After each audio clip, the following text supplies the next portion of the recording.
Two of the Chinese president's visit to Moscow, and both Xi Jinping and Vladimir Putin have wrapped up talks after signing numerous bilateral agreements.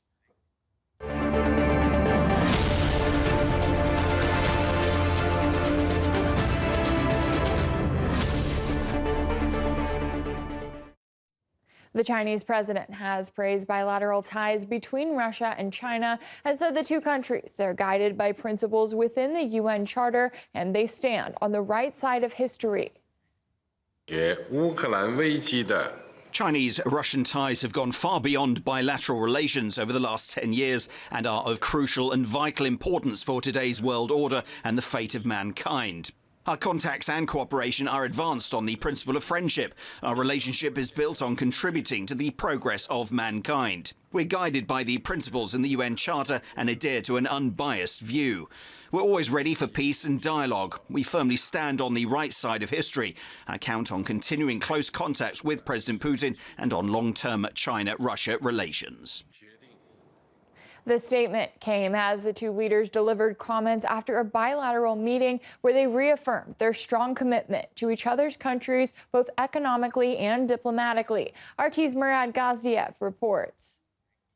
Western efforts to isolate and to contain Russia, both economically and politically, hit a wall today as the Chinese leader came out and said that not only was China happy about the record trade that it now enjoys with Russia at 190 billion turnover a year, but that it'll increase that trade to a much greater figure by 2030. That is the plan voiced by Vladimir Putin and Xi Jinping of China. Both came out and lauded where relations are at now. They're at a historic height, they said, the best they've been in centuries.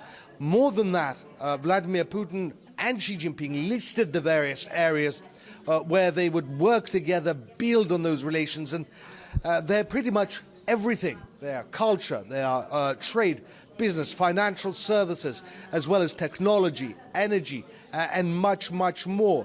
Both countries optimistic about the future. The Chinese also brought with them a plan for peace.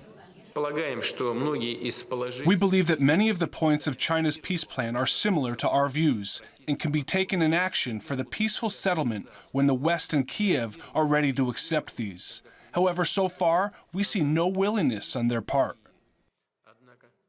Vladimir Putin also during the press conference told the audience, the various dignitaries, the delegations, as well as the press, that while he and Xi Jinping talked, Vladimir Putin was briefed that Great Britain, an official there, had announced that they would now supply depleted uranium rounds to the Ukrainian military, the same depleted uranium that has been linked to countless deaths and birth defects, cancer in areas such as Iraq where it has been used. The UK has announced not only the supply of tanks to Ukraine, but also shells with depleted uranium. It seems that the West has really decided to fight Russia to the last Ukrainian, not in words, but in reality. If all of this happens, Russia will have to react accordingly, based on the fact that the collective West is beginning to use weapons with a nuclear component.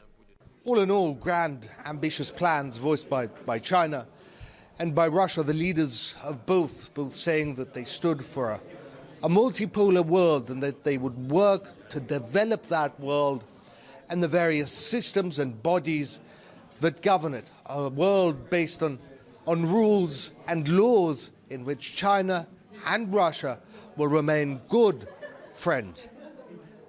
Analysts say that President Xi's visit to Moscow testifies to the robust friendship and strategic partnership between the two countries. However, Western powers have long had concerns about the alliance. NATO Chief Stoltenberg said China needs to understand Ukraine's side of the war and that President Xi should contact President Zelensky personally.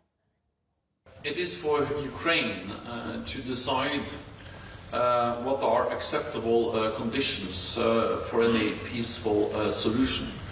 And China therefore needs to start to understand Ukraine's perspective and to engage with President Zelensky directly if it's serious, if it wants to be serious about peace. We also need to remember that China has not been able to condemn the illegal war aggression by Russia against Ukraine. Earlier, my colleague Rory Souchet got reaction to the visit of the Chinese president from a panel of guests.